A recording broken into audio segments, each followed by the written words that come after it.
পাথর নিক্ষেপের কারণে কক্সবাজার রুটে ট্রেন যাত্রা এখন আতঙ্কের। পর্যটক এক্সপ্রেস ট্রেনে একের পর এক পাথর নিক্ষেপে আহত হচ্ছেন যাত্রীরা।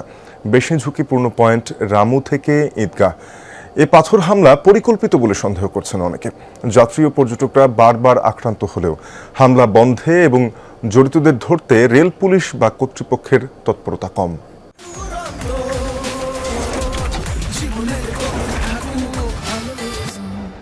দয়া করে আপনাদের কোচের দরজা ও জানালাগুলো বন্ধ রাখুন। কক্সবাজার এক্সপ্রেস বা পর্যটক এক্সপ্রেস ট্রেন ছাড়লেই কন্ট্রোল রুম থেকে বারবার শোনা যায় জানলা বন্ধ করার আহ্বান। কারণ একটাই, ট্রেন লক্ষ্য করে পাথর নিক্ষেপ। পাথর নিক্ষেপের মতো কিছু অনাকাঙ্ক্ষিত ঘটনা ঘটছে। ঢাকা ও চট্টগ্রাম থেকে কক্সবাজার রুটে একসময় স্বস্তির ট্রেন যাত্রা এখন রীতিমতো আতঙ্কের।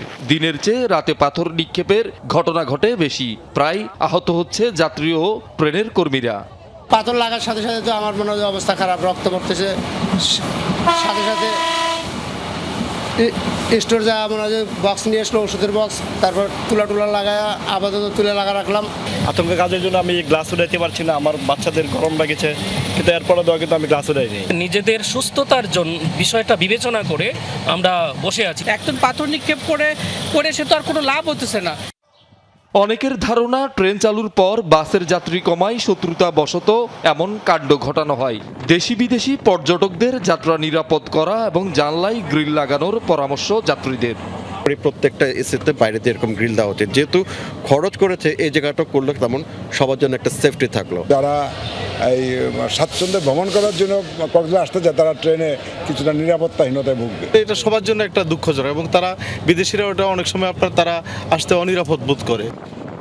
সবচেয়ে বেশি নিক্ষেপের ঘটনা ঘটে রামু ও ঈদগার, জালালাবাদ, ইসলামাবাদ ও চকরিয়ার ডুলাহাজরা এলাকায়। পাথর নিক্ষেপকারীদের ধরে শাস্তি দিতে স্বরাষ্ট্রমন্ত্রীর প্রতি আহ্বান জানান স্থানীয়রা।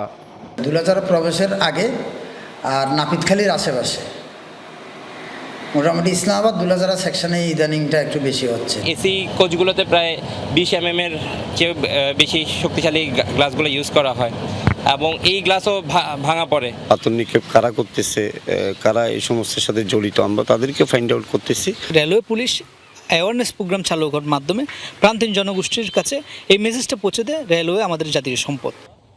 পূর্বাঞ্চল রেলের তথ্য মতে গত এক বছরে চট্টগ্রাম কক্সবাজার রুটে 40 বারের বেশি পাথর নিক্ষেপের ঘটনায় আহত হয়েছেন অন্তত 15 জন, যা বন্ধে রেলওয়ে পুলিশেরও তেমন তৎপরতা নেই। 2024 সালের 22 জুন যমুনা টেলিভিশনে এ বিষয়ে প্রতিবেদন প্রচারের পর দুজনকে আটক করাই রেল পুলিশের একমাত্র সফলতা।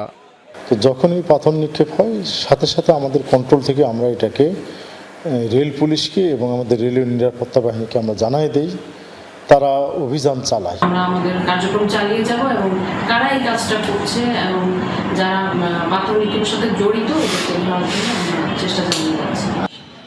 শহীদুল সুমন, যমুনা নিউজ।